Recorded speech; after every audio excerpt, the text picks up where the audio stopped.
Bienvenidos a este video tour de los pasos básicos para realizar una adaptación con el programa de protección de datos ON-LOPD. El objetivo de este vídeo es explicar en líneas generales los pasos básicos a seguir para realizar una adaptación. Por lo tanto, no se va a profundizar en el funcionamiento de las pantallas que veremos a continuación.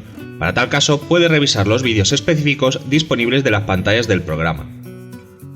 Una vez aclarado esto, vamos a ver qué hacer para empezar una adaptación básica. Lo primero es dirigirnos a la pantalla de datos de empresa de la entidad, donde cumplimentaremos los datos relacionados con el responsable. También, en el caso de existir otras direcciones de atención a los afectados diferentes que la del responsable, las podremos dar de alta desde este enlace directo a la pantalla de atención a los afectados. Además, podemos seleccionar la dirección que queramos como dirección arco preferente.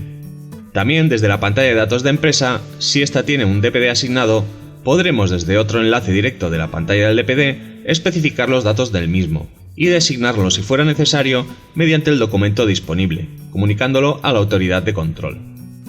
Bien, una vez terminada la pantalla de datos de empresa, deberemos dirigirnos a la pantalla de empresas y contratos, donde tendremos que identificar y dar de alta a todos los encargados con o sin acceso a datos de los tratamientos del responsable. Una vez entrados los encargados, cumplimentaremos los datos adicionales de los contratos que luego deberemos imprimir y entregar al responsable para que sean firmados por él y por sus encargados. Una vez terminados los encargados, lo siguiente es ir a la pantalla de tratamientos, donde tendremos que identificar los tratamientos propios y por cuenta de terceros del responsable. En dicha pantalla detallaremos la información referente a los tratamientos y una vez terminado el listado deberemos imprimirlo para entregárselo al responsable, para que disponga de un listado actualizado de las actividades de los tratamientos que realiza. Una vez creado el listado de actividades del tratamiento, pasaríamos a la pantalla de gestión de activos y amenazas por defecto, donde tendremos que especificar las amenazas que hayamos podido detectar en los tratamientos y las medidas necesarias para que el responsable las aplique, con el único objetivo de eliminar el riesgo. En este paso, quizás sería adecuado contactar con el responsable con el objetivo de obtener información sobre los tratamientos que realiza, para poder averiguar si existen amenazas y poder recomendar en consecuencia las medidas que mejor se ajusten. Aunque también es posible asignar por defecto una serie de amenazas y medidas que por regla general suelen repetirse en todo tipo de empresas, sin necesidad de realizar un estudio exhaustivo del tratamiento que realiza el responsable. Bien, una vez identificadas las amenazas y propuestas las medidas por defecto, el siguiente paso sería cumplimentar las medidas proactivas de los anexos, aunque las medidas de los anexos podrían no ser necesarias habiendo especificado ya en la pantalla anterior medidas por defecto.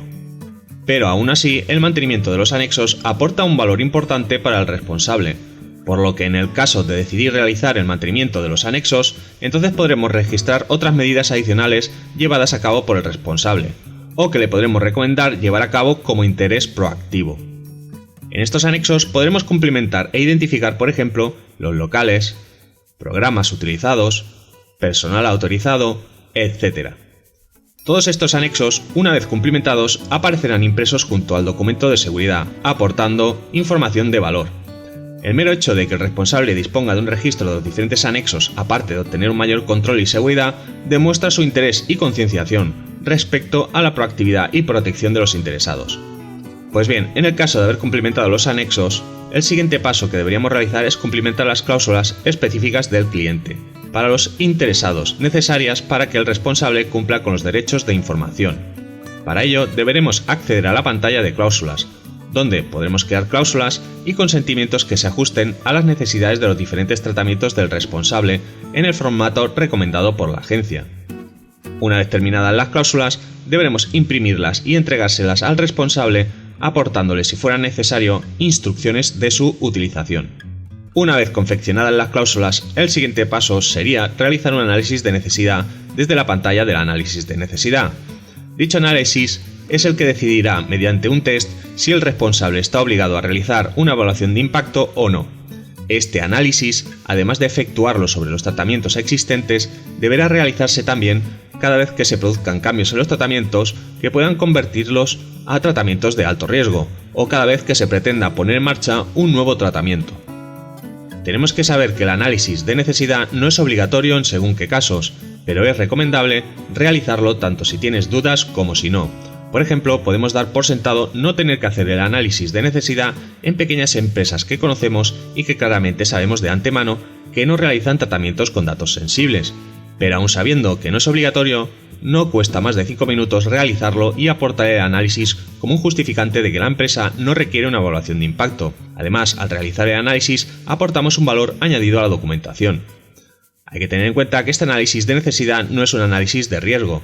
Este análisis de necesidad solo sirve para averiguar si la empresa que estamos adaptando necesita realizar una evaluación de impacto o no. En el caso de necesitarla, entonces sí que dentro de la evaluación de impacto encontraremos una pantalla para realizar el análisis de riesgo de las amenazas identificadas durante el ciclo de vida de los tratamientos. Pero este análisis de riesgo no es necesario si no se requiere realizar la evaluación de impacto.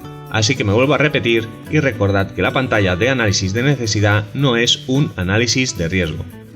Bien, una vez realizado el supuesto análisis, si este hubiera dado como resultado que la empresa está obligada a hacer la evaluación de impacto, el siguiente paso en la adaptación obviamente sería irnos a la pantalla de la propia evaluación de impacto, aunque es muy probable que la evaluación de impacto no sea un trabajo encomendado al propio consultor de la adaptación, pero vamos a suponer que sí, en cuyo caso ahora deberíamos dirigirnos a la pantalla del DPD para designarlo si fuera necesario, en el caso de que no lo hubiéramos hecho inicialmente desde el enlace directo de la pantalla de datos de empresa. Una vez asignado el DPD, y así accederíamos a la evaluación de impacto. Desde esta pantalla podremos crear tantas evaluaciones de impacto como necesitemos. Deberemos cumplimentar los datos identificativos básicos, como por ejemplo el título, tratamientos, etc. Y una vez cumplimentados, ya podríamos guardar la evaluación y acceder al resto de apartados, como por ejemplo el análisis del ciclo de vida, el análisis de riesgo de las amenazas identificadas, las propuestas de las medidas a implementar, etc. Una vez finalizada la evaluación, podemos obtener el informe final en PDF o Word, listo para entregar. Tenga en cuenta que si tiene interés en aprender a utilizar la pantalla de la evaluación de impacto en profundidad, existe otro vídeo que puede visualizar donde se explica paso a paso todo su funcionamiento. Pues bien, una vez terminada la evaluación de impacto, en el caso de haberla tenido que hacer, el último paso sería finalizar la adaptación, imprimiendo la documentación necesaria desde el apartado de impresión. Para ello nos dirigiremos a dicha pantalla y desde la primera pestaña imprimiremos el documento de seguridad, el cual nos sacaría información de interés e instrucciones para el responsable, además de los anexos, los contratos de los encargados, etc. Una vez sacado el documento de seguridad, tendremos que imprimir también por separado las cláusulas, los derechos del interesado y los documentos de formación, usos y recomendaciones. Una vez impresos los documentos, ya solo faltaría entregárselos al responsable y explicarle en reglas generales las cosas a tener en cuenta sobre la documentación entregada y cualquier otra información que el consultor considere de valor. Y con esto ya podríamos dar por finalizada una adaptación básica, entendiendo por básica cuando hablamos de adaptaciones que no requieren de una evaluación de impacto.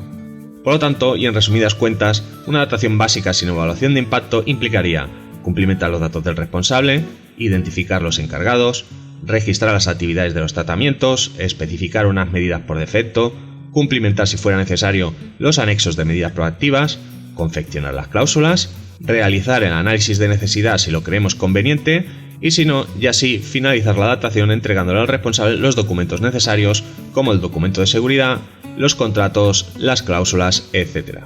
Pues bien, esto ha sido todo lo necesario en cuanto a la explicación de los pasos básicos a seguir para realizar una adaptación de un responsable con el software OnLOPD. Esperamos que haya sido de su agrado y que le haya resultado de utilidad. Nos vemos en otra ocasión. Un saludo.